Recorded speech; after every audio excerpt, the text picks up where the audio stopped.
नमस्कार. आज आपण तिसऱ्या व चौथ्या श्लोकाचा अर्थ जाणून घेणार आहोत. पूर्वीच्या श्लोकात सगुण साकार परमेश्वराचे उपासक हे उत्तम योगवेत्ते असल्याचे सांगितले आहे. यावर अशी शंका येते की निर्गुण निराकार ब्रह्माचे उपासक उत्तम योगवेत्ते नाहीत काय? यावर भगवंत म्हणतात, श्लोक 3, ये त्वक्षरमनिर्देश्य मव्यक्तं पर्युपासते सर्वत्र गमचिन्त्यै च कूटस्थमचलं ध्रुवम्.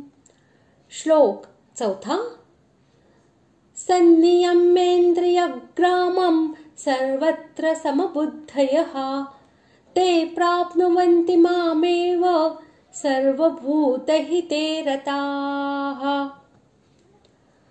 दोन्ही श्लोकांचा अर्थ.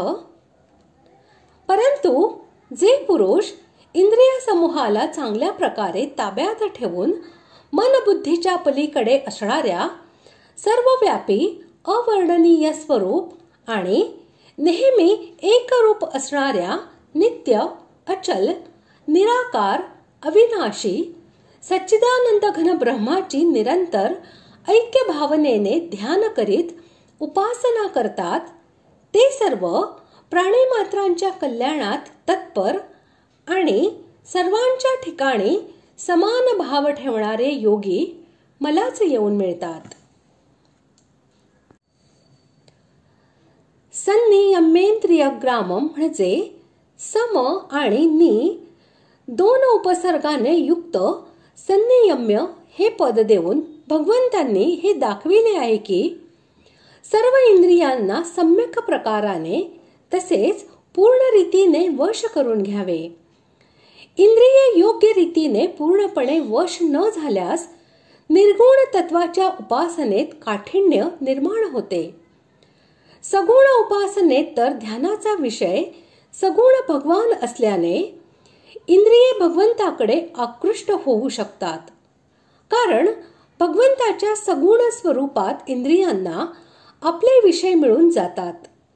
म्हणून सगुण उपासनेत इंद्रिय संयमाची आवश्यकता असली तरीही याची इतकी अधिक आवश्यकता नसते जितकी निर्गुण उपासनेत असते. निर्गुण उपासनेत चिंतनाचा कसलाही आधार नसल्याने इंद्रियांचा सम्यक संयम झाल्याशिवाय विषयाकडे मन धाव घेऊ शकते आणि विषयाचे चिंतन झाल्याने पतन होण्याची अधिक संभावना राहते. म्हणून निर्गुण उपासकासाठी सर्व इंद्रियांच्या विषयांना हटवून सम्यक प्रकाराने पूर्णपणे वश करणे आवश्यक आहे. इंद्रियांना केवळ बाहेरून वश करून भागत नाही, तर साधकाच्या अंतःकरणात ही विषयाविषयी आसक्ती राहता कामा नये. कारण जोपर्यंत विषयाचे ठिकाणी आसक्ती असते तोपर्यंत ब्रह्माची प्राप्ती होणे कठीण आहे. जे मन बुद्धीचा विषय नसेल त्याला अचिंत्य असे म्हणतात.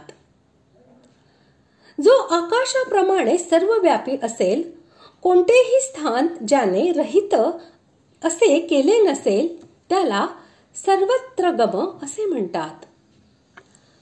ज्याचा निर्देश करता येत नाही, कोणत्याही युक्तीने किंवा उपमेने ज्याचे स्वरूप समजावता किंवा सांगता येत नाही त्याला अनिर्देश्य असे म्हणतात. ज्याचे कधीही कोणत्याही कारणाने परिवर्तन होत नाही, जे नेहमी एकसारखे असते त्याला कूटस्थ असे म्हणतात.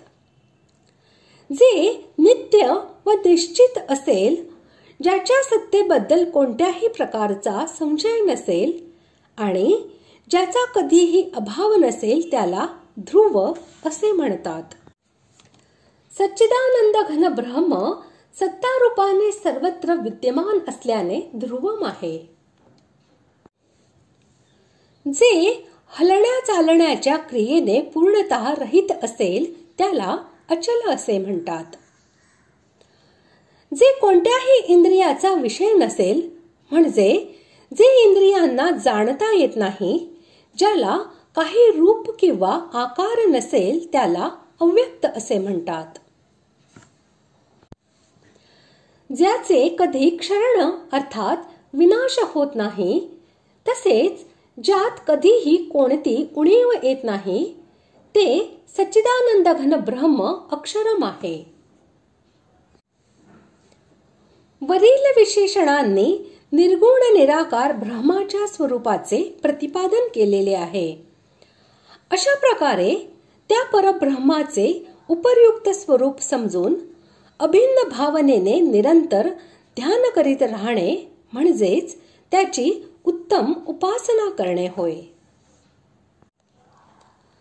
सर्व भूत हिते रतः याने असे दाखविले आहे की ज्या तऱ्हेने अविवेकी मनुष्य आपल्या हितामध्ये रत असतो, त्याच प्रकारे त्या निर्गुण उपासकांना संपूर्ण प्राण्यांबद्दल आत्मभाव उत्पन्न झाल्यामुळे ते समान भावनेने सर्वांच्या हितामध्ये रत असतात. सर्वत्र समबुद्धयः याद्वारे असे दाखविले आहे की वरील प्रकारे निर्गुण निराकार ब्रह्माची उपासना करणाऱ्यांची कोठेही भेदबुद्धी नसते. संपूर्ण जगामध्ये एका ब्रह्माखेरीज भिन्न अशी कोणाचीही सत्ता न उरल्यामुळे त्यांची सर्व ठिकाणी समबुद्धी होते. ते मला प्राप्त करून घेतात असे म्हणून भगवंतांनी ब्रह्माला स्वतःहून अभिन्न असे सांगितले आहे. याचा अभिप्राय असा की वरील उपासनेचे जे निर्गुण ब्रह्माची प्राप्ती असे फल आहे, ती माझीच प्राप्ती होय. कारण ब्रह्म माझ्याहून भिन्न नाही आणि मी ब्रह्माहून भिन्न नाही. ते ब्रह्म मीच होय. हाच भावार्थ भगवंतांनी 14व्या अध्यायातील 27व्या श्लोकामध्ये ब्रह्मणो हि प्रतिष्ठाहम अर्थात मी ब्रह्माची प्रतिष्ठा होय या म्हणण्याने दाखविले आहे. अशा प्रकारे आज आपण 3ऱ्या व 4थ्या या दोन्ही श्लोकांचा अर्थ जाणून घेतला.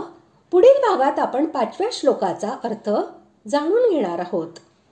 धन्यवाद.